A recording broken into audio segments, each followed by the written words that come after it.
Type 7 civilisation. Vishnu, Allah, Jesus, क्या एक type 7 civilisation हमारे लिए किसी भगवान के समान है? क्या हम जिन्हें भगवान कहते हैं वो यही है? मैं ऐसा क्यों कह रहा हूं? वेल, इमेजिन करो आप एक क्रिकेट मैच देख रहे हो जिसमें धोनी एक सिक्सर मारने की कोशिश करता है, पर अनफॉर्चुनेटली क्योंकि सिक्सर के बदले बॉल फील्डर के हाथ में जाने लगती है, सो आप टाइम को किसी वीडियो की तरह पॉज कर देते हो और फिर बॉल उस फील्डर के सामने से हटाकर कहीं पर और प्लेस करके टाइम को अगेन प्ले करते हो। Well, that is exactly what a Type 7 civilization creature can do. क्योंकि सभी रियलिटी, सभी डिमेंशन, सभी टाइमलाइंस, यहां तक कि सभी नेचुरल लॉज एक टाइप 7 जीव चुटकी बजाते ही बदल सकता है।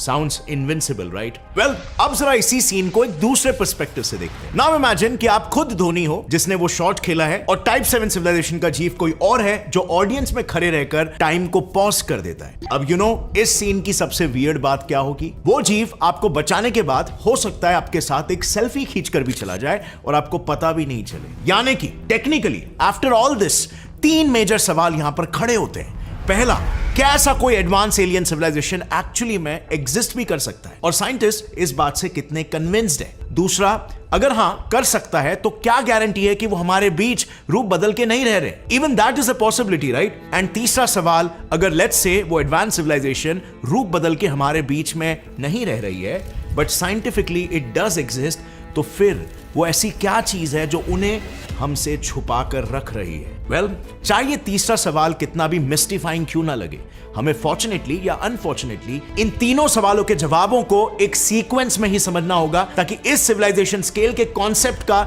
एक कंप्लीट सेंस बन सके। क्योंकि इस टाइप 7 की गुत्थी को कॉन्सेप्ट कहो या फ्रेमवर्क कहो, थियरी कहो या हाइपोथेसिस, आज से करीब 70 साल पहले एक लॉजिकल पर्सपेक्टिव के साथ खुद रिसर्चर्स और साइंटिस्ट ने इसे दुनिया के सामने रखा था। 1950s की ये बात है जब साइंटिस्टों में एक एलियन सभ्यता को खोजने की चाह अपनी चरम सीमा पर थी और आए दिन अमेरिका में एरिया 51 से जुड़ी यूएफओ साइटिंग्स की खबरें उड़ रही थी। Since the late 1940s, Americans have been fascinated by a mysterious region in Nevada known as Area 51. What exactly goes on at Area 51? The Area 51. Area 51. Area 51. Are there any alien remains in Area 51? और तभी कुछ साइंटिस्टों ने ऐसे advanced alien civilisation से जुड़े threats को predict और assess करने के लिए उन्हें अलग अलग एडवांसमेंट्स के स्केल पर क्लासिफाई करना शुरू किया। उन दिनों 2 ऐसे स्केल्स काफी पॉपुलर थे। पहला स्केल था इंफॉर्मेशन मास्टरी का स्केल, जिसमें कोई सिविलाइजेशन कितनी ज्यादा इंफॉर्मेशन को कंट्रोल कर सकती है इसके बेसिस पर उसे A से Z ऐसे 26 लेवल्स में क्लासिफाई किया जाता था। और दूसरी तरफ दूसरा स्केल था माइक्रो डायमेंशनल मास्टरी स्केल, जिसमें कोई सिविलाइजेशन छोटे माइक्रोस्कोपिक लेवल पर कितना एक्सट्रीम जाकर वहां के ऑब्जेक्ट्स को कंट्रोल कर सकता है इसके बेसिस पर उन्हें क्लासिफाई किया जाता था। जिस स्केल में सबसे लोएस्ट लेवल पर थे टाइप 1 माइनस, जो सिर्फ नेकेड आई से नजर आए ऐसे मैक्रोस्कोपिक चीजों को ही कंट्रोल कर सकते हैं, और सबसे हाईएस्ट लेवल पर थे टाइप ओमेगा माइनस सिविलाइजेशन, जो स्पेस टाइम के फैब्रिक तक को कंट्रोल कर सकते हैं। यानी कि क्लियरली ये दोनों ही स्केल्स इतने प्रिसाइसली किसी सिविलाइजेशन को क्लासिफाई कर सकते थे कि अगर कल को कोई एलियन सभ्यता से हमारा पाला पड़ता है तो हम एक्यूरेटली अंदाजा लगा सकते थे कि वो हमारे लिए किस लेवल का खतरा है, अगर है भी तो। लेकिन एक मिनट जरा यहां पे रुकना। इस चीज का अंदाजा लगाने के लिए हमें पहले अपना खुद का स्कोर भी तो पता होना चाहिए। And well, here is where things started going wrong, क्योंकि इन दोनों स्केल्स पर हम जैसे ही इंसानों को प्लॉट करते हैं, सडनली इंफॉर्मेशन की स्केल पर हम इंसान लेवल P पर आते हैं, जो कि एक कंसिडरेबली एडवांस लेवल है। But on the other hand micro dimensional scale पर हम आज 70 साल की एडवांसमेंट के बाद भी सिर्फ टाइप 5 माइनस के लेवल पर ही लैंड होते हैं, which is way too far from type omega. So overall कहने का मतलब बस इतना है कि इन दोनों स्केल्स का अल्ट्रा स्पेसिफिक पैरामीटर्स पर एलियंस को क्लासिफाई करना ही इन स्केल्स की सबसे बड़ी प्रॉब्लम बन गई, और जरूरत पड़ गई एक यूनिवर्सल स्केल की जो कि सारे फैक्टर्स को कंसिडर कर सके और एक ही स्केल में ये बता सके कि वो सिविलाइजेशन कौन से लेवल पर फॉल होती है, ताकि ऐसे पैराडॉक्सेस ना क्रिएट हो कि एक स्केल पर एडवांस सिविलाइजेशन दिख रहा है और दूसरे स्केल पर नॉट सो एडवांस सिविलाइजेशन। और यहीं पर दस्तक दी टाइप 7 सिविलाइजेशन के कॉन्सेप्ट ने कि ऐसा भी एक सिविलाइजेशन हो सकता है, इसकी पॉसिबिलिटी है। वो हम जानेंगे कैसे। सो एक्चुअली में उन दिनों साइंटिस्ट इसी बात पर दिमाग खपा रहे थे कि वो कौन सा यूनिवर्सल स्केल हो सकता है जो प्रिसाइज भी है but at the same time logical abnormalities ना क्रिएट करे। और एग्जैक्टली इसी थॉट पर बिल्ड करते हुए साल 1964 में एस्ट्रोफिजिसिस्ट निकोलाई कार्डाशेव ने पिछले 2 स्केल्स में एक कॉमन फैक्टर को आइडेंटिफाई किया, एनर्जी कंजम्पशन। कार्डाशेव ने सोचा कि चाहे इंफॉर्मेशन एक्सेस करना हो या अल्ट्रा माइक्रोस्कोपिक चीजों को कंट्रोल करना हो, आप जितना ज्यादा करोगे, जितना ज्यादा तरक्की करोगे, उतनी ही ज्यादा एनर्जी आपको यूज करनी पड़ेगी। So energy became that unifying scale. और इसी सोच के साथ कार्डाशेव ने एनर्जी कंजम्पशन के बेसिस पर एक कंप्लीटली नए स्केल को इजाद कर दिया कॉल्ड द कार्डाशेव स्केल। इस नए स्केल में इनिशियली उन्होंने टाइप 1 से लेकर टाइप 3 सिविलाइजेशन, ऐसे 3 लेवल्स में सारे सिविलाइजेशन को क्लासिफाई किया। बट लेटर ये आइडिया बाकी के साइंटिस्टों को इतना यूजफुल लगा कि इवेंचुअली उन्होंने इसमें टाइप 5 से लेकर टाइप 7 ऐसे और 4 लेवल्स को ऐड कर दिया। और फाइनली एक ऐसी स्केल इजाद हुई जो एक हाईली एडवांस जीव के एग्जिस्टेंस को भी लॉजिकली जस्टिफाई कर सकती थी। अब इस पूरे नए स्केल में कोई प्रॉब्लम नहीं था एक्सेप्ट वन, वो ये कि इस स्केल ने लिटरली हमें हमारी औकात दिखा दी। एक आईने की तरह हमें साफ दिखा दिया कि हमें काफी टेक्नोलॉजिकली पिछड़े हुए जीव है। और एक बहुत बड़ा सवाल खड़ा कर दिया कि टाइप 7 सिविलाइजेशन तो छोड़ो, क्या हम भविष्य में कभी इतने भी एडवांस हो पाएंगे कि एक टाइप 3 सिविलाइजेशन जैसे कंपैरेटिवली सिंपल सिविलाइजेशन को भी डिटेक्ट कर पाएं? क्या हम उतना एडवांस भी कर पाएंगे और क्या हम तब तक जिंदा भी रहेंगे? देखो, एस्ट्रोफिजिसिस्ट कार्ल सेगन ने हम कितनी एनर्जी यूज करते हैं इसे जब कैलकुलेट किया था, तब उन्हें पता चला कि करंटली हम इंसान टाइप 1 सिविलाइजेशन तक भी नहीं पहुंचे। हम 0.73 के लेवल पर हैं और सिर्फ टाइप 1 सिविलाइजेशन बनने के लिए हमें और 200 से 300 सालों का समय लगने वाला है। और ऐसा इसीलिए क्योंकि टाइप 1 सिविलाइजेशन वो लेवल है जहां पर हम अपने मॉडर्न टेक्नोलॉजी की मदद से अपने होम प्लैनेट की ऑलमोस्ट 100% एनर्जी को निचोड़ने के काबिल बन जाएंगे। और फिर उसके बाद हमें अपने इसी हाईटेक, हाईली एडवांस लाइफस्टाइल को फर्दर सपोर्ट करने के लिए और ज्यादा एनर्जी की जरूरत पड़ने लगेगी। तो फिर हम सन जैसे दूसरे एनर्जी सोर्सेस की ओर बढ़ने लगेंगे और उनसे एनर्जी निचोड़ने लगेंगे, which will bring us closer to a type 2 civilization। यहां पर हम बेसिकली अपने होस्ट स्टार, जो कि हमारे केस में सूरज है, सन, उसे डायसन स्फीयर जैसे इंजीनियरिंग मार्वल से कवर कर लेंगे, जो अपने सोलर पैनल से भरे रिंग से हमारे सूरज की सारी एनर्जी इलेक्ट्रिसिटी के रूप में पृथ्वी तक पहुंचाएगा। लिटरली इसका मतलब सूरज की सारी एनर्जी निचोड़ना होगा और इस एनर्जी से इवेंचुअली ऐसी टेक्नोलॉजी बना पाएंगे जो हमें दूसरे सोलर सिस्टम्स तक पहुंचाने में मदद करेगा। और ऐसे करके हम दूसरे सोलर सिस्टम्स के सन्स को भी निचोड़ने लगेंगे थ्रू डायसन स्फीयर्स और अपने टेक्नोलॉजी एडवांसमेंट को इस कदर कैटलाइज करेंगे कि धीरे धीरे हम पूरी गैलेक्सी पर ही कब्जा करने लगेंगे और मिल्की वे का हर स्टार डायसन स्फीयर से कवर्ड दिखने लगेगा। और ऐसा करते ही हम बन जाएंगे अ टाइप 3 सिविलाइजेशन। अब थोड़ा सा सपना देखना बंद करते हैं और आ जाते हैं पृथ्वी के जमीन पर। रियलिस्टिकली स्पीकिंग, फिलहाल ना तो हम सन की पूरी एनर्जी यूज करने के काबिल हुए हैं और ना ही पृथ्वी पर गिर रहे सूरज के हर किरणों की, एंड नॉट इवन पृथ्वी की। सो जब हम अब तक अपने पृथ्वी की ही टोटल एनर्जी यूज करने में इनकेपेबल है, तो हम किसी एडवांस एलियन सिविलाइजेशन को क्या ही डिटेक्ट करेंगे? पॉसिबल ही नहीं है। तो फिर आखिर हमारे साइंटिस्टों ने टाइप 7 सिविलाइजेशन के एग्जिस्टेंस का आइडिया पैदा ही क्यों किया? वेल, जब हमने इस बारे में थोड़ी सी रिसर्च की तो वी फाउंड आउट ये आइडिया ओरिजिनली शायद कार्डाशेव को ही आ गया होता, अगर अपने जमाने में उन्होंने भी ब्रह्मांड की ऐसी तस्वीरें देखी होती जो एडविन हबल जैसे मॉडर्न एस्ट्रोफिजिसिस्ट ने देखी थी। दरअसल कार्डाशेव ने सिर्फ 3 ही लेवल्स के सिविलाइजेशंस एग्जिस्ट होने का दावा इसीलिए किया क्योंकि उस दौरान हमें मिल्की वे के बाहर के यूनिवर्स के बारे में जानकारी ही नहीं थी। लेकिन जैसे ही फेमस एस्ट्रोफिजिसिस्ट एडविन हबल ने मॉडर्न टेलीस्कोप्स के जरिए नए गैलेक्सीज की खोज की, साइंटिस्ट फिर इस स्केल में और एक्स्ट्रा सिविलाइजेशनल लेवल्स को ऐड करने की होड़ में लग गए, जो गैलेक्सीज से भी बड़े चीजों से एनर्जी निचोड़ने के काबिल थे। ऐसे में उन्होंने 4 और लेवल्स के सिविलाइजेशंस को स्केल में ऐड किया। अब ये 4 सिविलाइजेशंस कौन थे और उनकी ताकतें क्या थी? तो देखो, जैसे हमने जाना था, टाइप 3 सिविलाइजेशन में तब्दील होते ही इंसान गैलेक्सी के सभी स्टार्स पर कब्जा कर लेंगे। पर इस पॉइंट के बाद धीरे धीरे हमारा एनर्जी कंजम्पशन और बढ़ जाएगा और गैलेक्सी के सभी स्टार्स भी इसे पूरा नहीं कर पाएंगे। और इसीलिए अब हम स्टार्स से भी ज्यादा एनर्जेटिक इवेंट्स जैसे सुपरनोवा,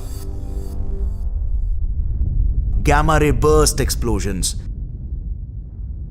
इनसे एनर्जी सोखने लगेंगे, जो कि पूरे ब्रह्मांड के सबसे ज्यादा एनर्जी रेडिएटिंग इवेंट्स होते हैं। इस लेवल में हम अपनी एनर्जी के नीड्स के हिसाब से स्टार्स तक को क्रिएट और डिस्ट्रॉय कर पाएंगे